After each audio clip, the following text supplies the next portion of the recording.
पसंद के लड़के से शादी कर ली है। उसके पापा बहुत गुस्से में थे, पर वह बहुत सुलझे हुए शख्स थे। उन्होंने बस अपनी बेटी से इतना ही कहा, मेरे घर से निकल जाओ। बेटी ने कहा, अभी मेरे पति के पास कोई काम नहीं है, हमें रहने दीजिए, हम बाद में चले जाएंगे। पर उसके पापा ने एक नहीं सुनी और उसे घर से बाहर कर दिया। कुछ साल बीत गए। अब पूनम के पापा नहीं रहे और दुर्भाग्यवश जिस लड़के से पूनम ने शादी की थी वह भी उसे धोखा देकर भाग गया। पूनम की एक लड़की और एक लड़का था। पूनम खुद का एक रेस्टोरेंट चला रही थी जिससे उसका जीवन यापन हो रहा था। पूनम को जब यह खबर हुई कि उसके पापा नहीं रहे तो उसने मन में सोचा, अच्छा हुआ मुझे घर से निकाल दिया था, दर दर की ठोकरें खाने के लिए छोड़ दिया था। मेरे पति के छोड़ जाने के बाद भी मुझे घर नहीं बुलाया। मैं तो नहीं जाऊंगी उनकी अंतिम यात्रा में। पर उसके ताऊजी ने कहा कि पूनम हो आओ, जाने वाला शख्स तो चला गया, अब उनसे दुश्मनी कैसी। पूनम ने पहले हाँ ना किया, फिर सोचा चलो हो आती हूँ, देखूं तो जिन्होंने मुझे ठुकराया वह मरने के बाद कैसे सुकून पाते हैं। पूनम जब अपने पापा के घर आई तो सब उनकी अंतिम यात्रा की तैयारी कर रहे थे, पर पूनम को उनके मरने का कोई दुख नहीं था। बस वह अपने ताऊजी के कहने पर आई थी। अब पूनम के पापा की अंतिम यात्रा शुरू हुई। सब रो रहे थे, पर पूनम दूर खड़ी हुई थी। जैसे तैसे सब कार्यक्रम निपट गए। आज पूनम के पापा की 13वीं थी।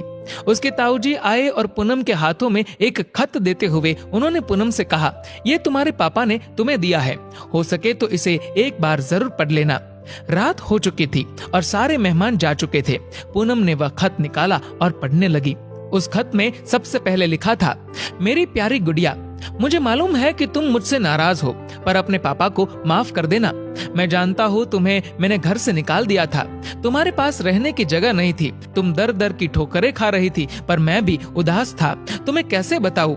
याद है तुम्हें जब तुम 5 साल की थी तब तुम्हारी माँ हमें छोड़कर चली गई थी।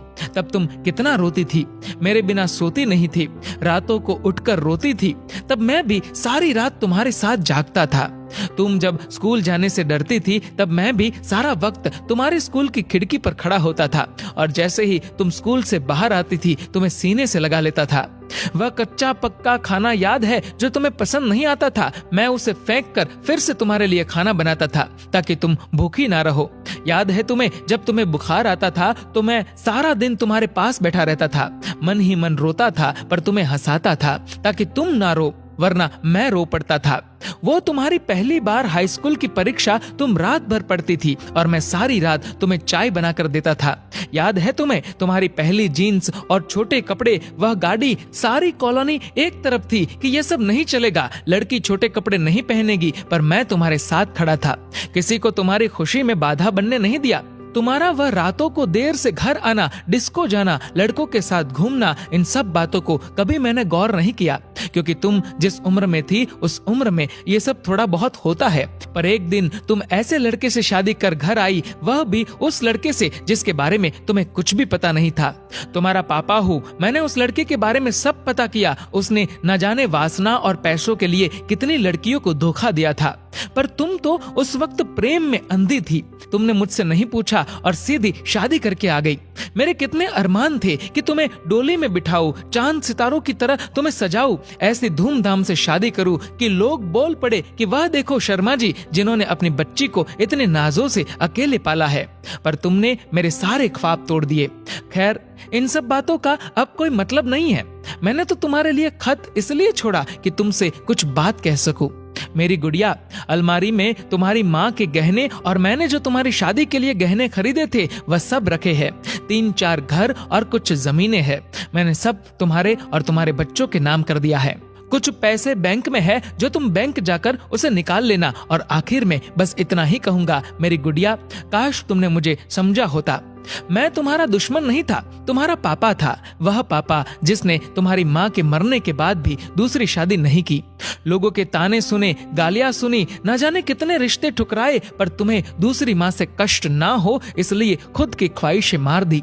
अंत में बस इतना ही कहूंगा, मेरी गुड़िया, जिस दिन तुम शादी के जोड़े में घर आई थी ना, तुम्हारा बाप पहली बार टूटा था।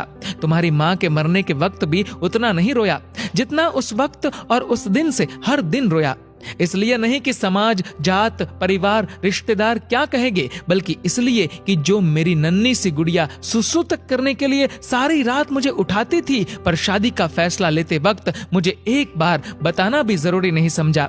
गुड़िया, अब तो तुम भी माँ हो। औलाद का दर्द, खुशी क्या होती है, वो जब दिल तोड़ते हैं तो कैसा लगता है, तुम अब महसूस कर सकती हो। लेकिन मैं ईश्वर से प्रार्थना करूंगा कि तुम्हें कभी भी ये दर्द ना देखना पड़े। एक खराब पिता ही समझकर मुझे माफ